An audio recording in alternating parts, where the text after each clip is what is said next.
मन अजेय है। अगर इस अजेय को जीतना है तो अजित का आश्रय ले लो, तभी आप अजेय हो सकते हो, अन्यथा नहीं। देखो, जैसे हमारे हृदय में काम वेदना है, तो काम को जब तक आश्रय नहीं होगा तब तक तुम्हें परास्त नहीं कर सकता। ध्यान रखना, काम को अष्ट मैथुनों में से किसी एक मैथुन का भी आश्रय अगर है, आश्रय हम तब समझ रहे हैं, मुझे बहुत जोर की भूख लगी है लेकिन भोजन की कोई व्यवस्था ही नहीं, तो थोड़ी देर भूख हमें सताएगी, फिर शांत हो जाए। और अगर उसको है कि 3 किलोमीटर में अमुक घर के पास जाने पर हमें मिल जाएगा, तो हमको यहां से 3 किलोमीटर दौड़ा देगी। ऐसे ही काम है, अगर उसको आश्रय मिला कि अमुक व्यक्ति या अमुक स्थान जाने पर हमारी वासना की पूर्ति हो जाएगी, अब चैन नहीं मिल सकता, उसको भागना पड़ेगा।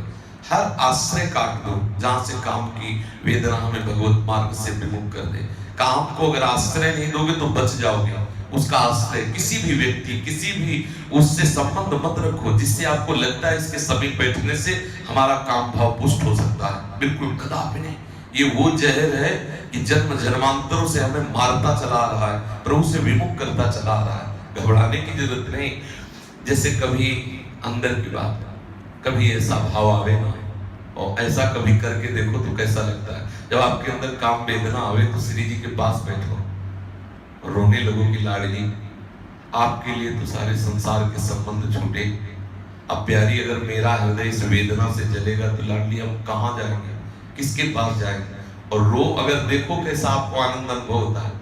अब काम वेदना जागृत हुई, आप श्री जी का चिंतन छोड़कर विषय चिंतन करोगे तो कहाँ पहुंच जाओगे। भाई सबको इस मार्ग से गुजरना पड़ेगा, इस आग से निकलना पड़ेगा। कभी ऐसा हो तो श्री जी से रो कि लाडली आप करुणामय देख लो, हमारे हृदय में जलन हो रही काम की, हे काम दुख निकंदनी प्यारी जो आप कृपा करो, तो आप देखो आपको शांति मिल जाएगी।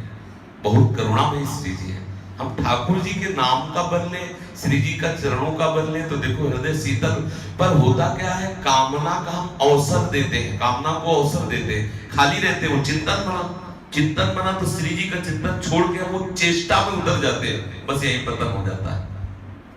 हम साधक हैं, कभी ऐसी सबके हृदय वृत्तियां आती, प्रभु से प्राप्त नहीं बन रहा, 4 साधक बैठकर आपस में उसका निराकरण करो। भाई हमारी वृत्ति गड़बड़ है, 4 लोग बैठ के भगवत चर्चा उसका समाधान करो। नहीं हो रहा तो अगर गुरुजन है तो फिर चिंता की क्या बात, जिसके गुरु विराजमान हो वो चिंता करे।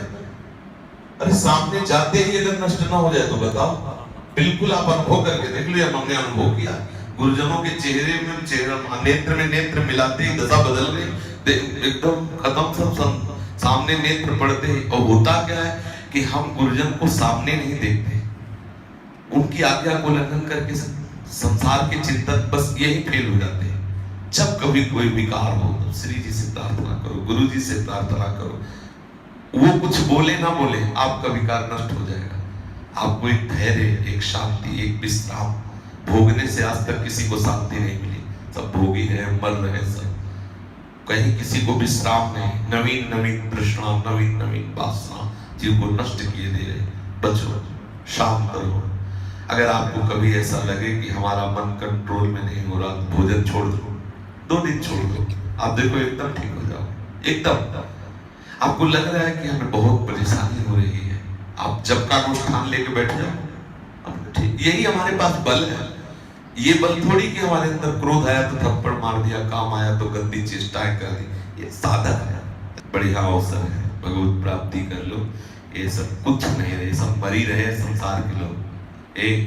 बेकार मन को मत दौड़ाओ, मर रहे बेचारे, मर रहे, वासना उनको नष्ट किए डाल रहे। कुछ नहीं, केवल भ्रम। क्यों मर रहे हो, क्यों ऐसा मान रहे हो कि बड़े भाग्यशाली जिनको भोग मिले? उनसे पूछो जाकर के क्या दशा है उनकी, भोगते हुए भी तृष्णा उनको चलाए डाल रही। ये नहीं वो नहीं वो, उनको नाश किए दे रहे। कम से कम तुम्हारे अंदर तृष्णा तो नहीं, काम नहीं अकेले तो है। अगर कामना को आप रोक गए तो निष्काम हो गए। वो कामना और तृष्णा दोनों से जल रहे हैं। जितना भोग भोगते हैं उतनी नवीन तृष्णा रूप धारण कर लेती और उनको नष्ट किए दे रहे। शांत